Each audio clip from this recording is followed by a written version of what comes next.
Maaring humantong sa dismissal ang seryosong legal implication na nakikita ng Department of the Interior and Local Government laban kay Bamban Tarlac Mayor Alice Guo.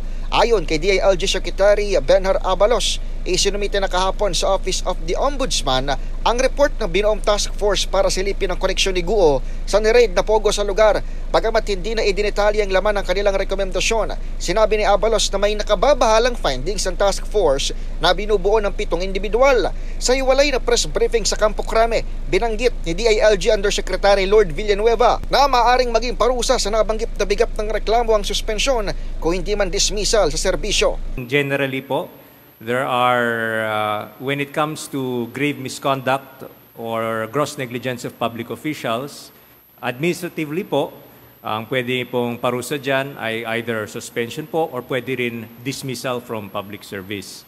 Ngayon po, specifically sa case ni Mayor Guo and other local officials of Banban, dahil yan po ay nasa ombudsman, out of deference sa ombudsman, hindi na lang namin sasabihin yung eksaktong recommendation namin. Sa ngayon, inirekomenda ng DILG sa tanggapan ni Ombudsman Sam Martires na patawan ng preventive suspension si Guo habang gumugulong ang mga kaukulang pagsisiyasat sa kaso. Para sa MBC TV Network News, ito si Edniel Parrosa. Sama-sama tayo Pilipino.